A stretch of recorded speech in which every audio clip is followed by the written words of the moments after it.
Welcome to the Thinking Particles 5 Advanced Vehicle Physics video. In this video I will show you some of the parameters you can adjust in the vehicle simulation engine we have implemented in Thinking Particles 5. Remember, all the adjustments I will do right now for this video, they are done manually, so I will just adjust spinners as the simulation runs. However, keep in mind, Thinking Particles is all about the freedom and fully procedural animation. You can control every aspect, every bit of the simulation, fully procedural. For example, you could base the engine power of your vehicle on the speed of a particle, on the color of a particle, on the amount of triangles an object has. Actually, you can control it with whatever you come up with. Okay, let me just jump right into the simulation here. So, same deal again. We have three dynamic sets. In the first dynamic set, we create the vehicle, and I will control here some parameters. Specifically, I will control the parameters of our suspension. So I will control these parameters right here to show you how easy it is to adjust physics parameters of your vehicle. Okay, first dynamic set, create the car. Second dynamic set, define the forces. Right now we have only one force active, that's gravity. And here we have our physics simulation core, where you can adjust all the main physics parameters. So let me go back to my vehicle now. Let me scroll down to the suspension, and I will control some of the parameters. So first, let me show you the animation without any modifications of the parameters. So we have our camper here dropping down from the air. And as you can see, our physics simulation is pretty accurate. So if you really powerfully change direction on your steering wheel, you can make the vehicle flip over. The cool thing is, if you don't want to have vehicles flipping over because of whatever side effect you don't like, there's actually a funny parameter in our vehicle simulation that is called rolling influence. And you can just you can adjust the rolling influence, and you would just turn it to 0, and now, as you can see, the camper is no longer flipping over.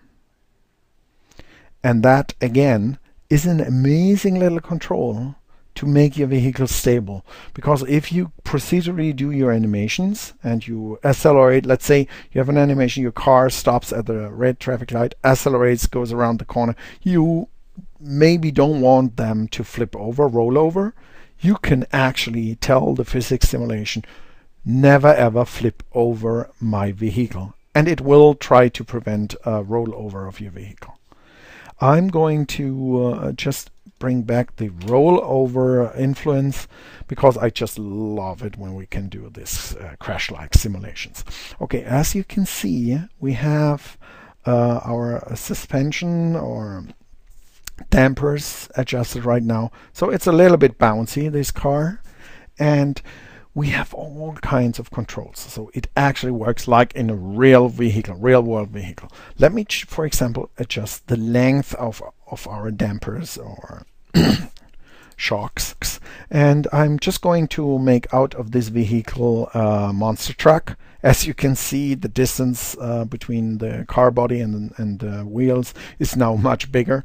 It rolls over much easier, flips over much easier, and it looks like a monster truck. Okay, let me bring back the length of our suspension, and now let's control how much compression we want to allow.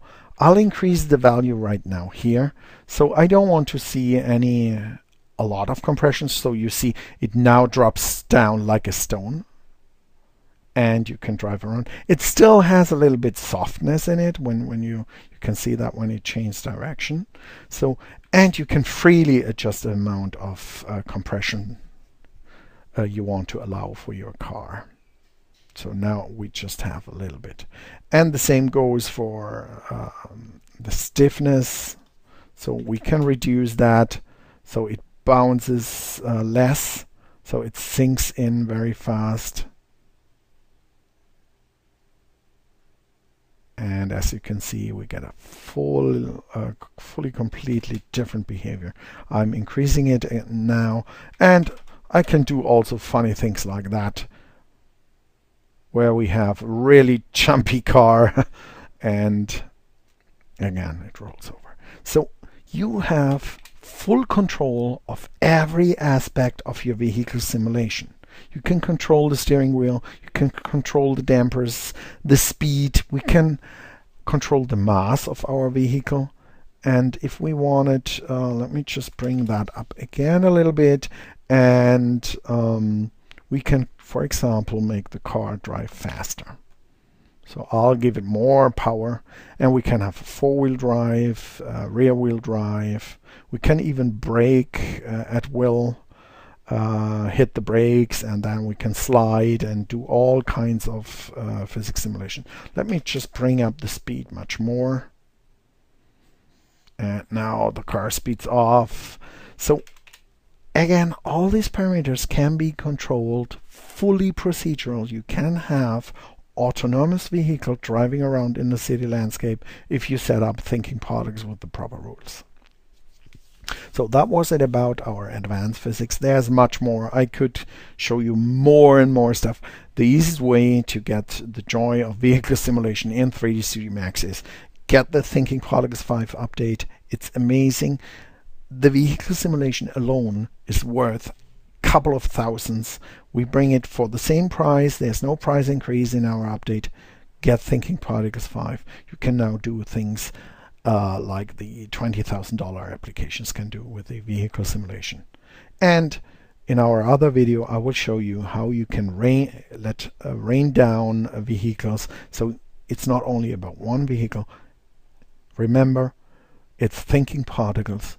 A vehicle right now is just a particle. You can have 10,000s of vehicles that will all behave perfectly nice based on physics simulation. Check out our other videos.